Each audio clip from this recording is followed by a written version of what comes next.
Let's talk about fan communities. Now, many people think that fan communities are just over-obsessed nerds. People that would make huge fusses over anything to do with whatever they're a fan of, and if you were to judge that via social media, then I can see where you get that notion.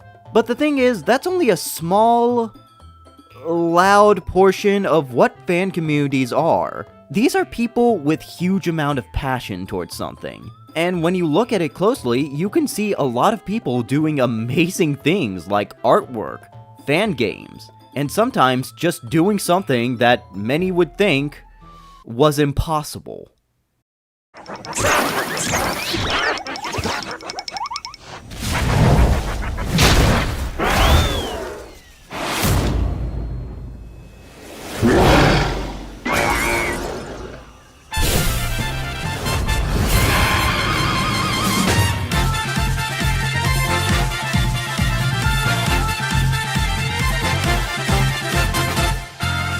Fans can do some crazy shit. For those not in the know, King K. Rool for a while was under the fan moniker of an impossible character, which is a fancy word for gatekeeping. Impossible characters gain the label for different reasons, with the Kremlin King here being one of the poster childs of such a term, mainly due to the fact that he's obscure? Bro, they put a character that's just Mario in a coat from one game, and a generic virtual instructor that was a side minigame from that one fitness game you bought for your mom. And Duck Hunt Dog. Really, the idea of being obscure should have been thrown out the window years ago. But of course, that's besides the point. Even though I still think it's total bunk. Because even though King K. Rool may have been the Bowser to DK's Mario, after the 2000s, King K. Rool never made an actual appearance outside of maybe a trophy and a costume for Smash 4.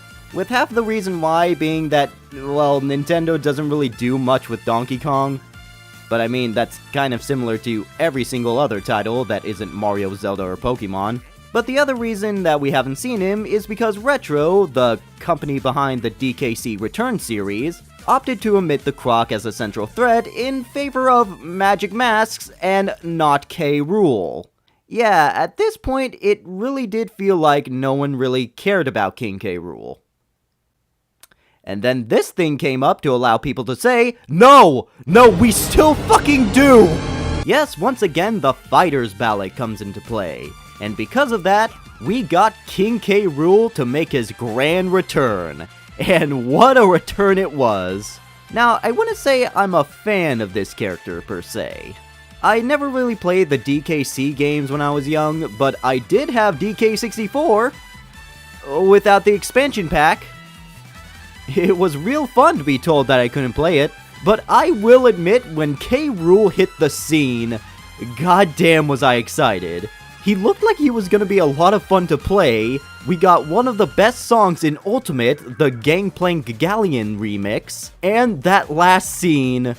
Oh, that last scene. Dude, you can give me a 10-hour speech about why Sephiroth and Cloud's rivalry is deep and impactful, but man, that scene where K. Rool and DK are charging at each other with the purest form of animosity and determination, leading to a shot with the two, and Diddy, clashing fists that shakes the world.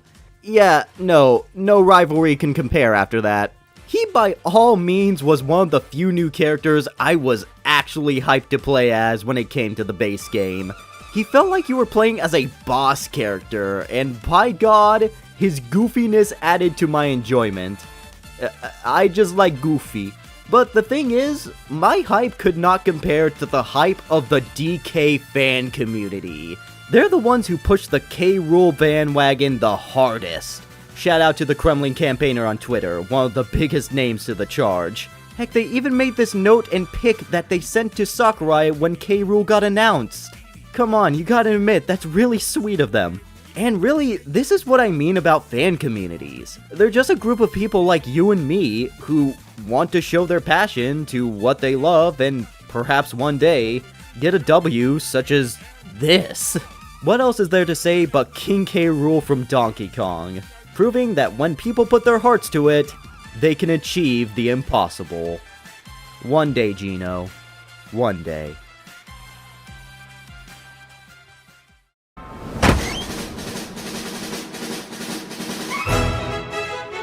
Oh my god!